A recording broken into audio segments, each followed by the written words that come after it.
একটা ডায়েরিতে পড়েছিলাম, ছেলে ততদিন পর্যন্ত নিজের থাকে যতদিন না সে বউ পেয়ে যায়, আর মেয়ে ততদিন পর্যন্ত বাবার থাকে যতদিন বাবা তার জীবনে থাকে। কথাটা পড়ার পর কেন জানি শুধু আমার আব্বুর কথাই মনে হচ্ছিল। আব্বু, তুমি আমার কাছে শুধু আমার আব্বুই নও, তুমি আমার জীবনের সেই মানুষ যার কাছে আমি আজও সেই ছোট্ট আমিটাই আছি। পৃথিবী আমাকে যতই বড় করে দেখ না কেন, যতই দায়িত্ব বাড়ুক, যতই বয়স পেরিয়ে যাক, তোমার চোখে আমি আজও তোমার রাজকন্যা। তোমার একটা ডাক, একটা আদর, একটা চিন্তাভরা কথা আজও আমার ভেতরের ছোট মেয়েটাকে ফিরিয়ে আনে।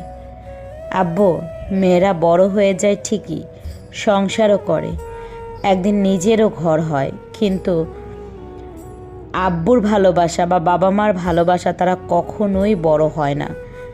কারণ বাবা মা সেই একমাত্র রাজা যার রাজত্বে মেয়েরা আজীবন রাজকন্যা হয়ে থাকে। আর আমি যতদিন বেঁচে থাকব ততদিন আমার পৃথিবীর সবচেয়ে নিরাপদ নামগুলোর মধ্যে যেটা থাকবে সেটা হচ্ছে আমার বাবা, মানে আমার আব্বু। কথাগুলো গুছিয়ে বলার আসলে কিছু নেই। প্রত্যেকটা মেয়ে তা বাবার কাছে রাজকন্যা। আমিও আমার বাবার কাছে আসলে রাজকন্যাই। বয়স বেড়ে যাচ্ছে, কিন্তু আব্বুর কোনো কিছু বা মা তো নাই, মা তো দুনিয়া থেকে চলেই গেছে, কিন্তু আব্বুর কথা যখনই মনে হয় যে এই মানুষটা শরীর ভালো না, এই মানুষটা অসুস্থ, এই মানুষটা আমার থেকে কতটা দূরে, যখনই এসব কথা মনে হয় না, তখনই মনের ভিতরে কেমন নিজের অজান্তে একটা কষ্ট, মানে চাপা কষ্ট এক কথায় আমার হয়। আমার কাছে মনে হয় যে যদি পারতাম আমি আমার আব্বুকে আমার কাছে রাখতে, তাহলে মনে আমার শান্তি হতো।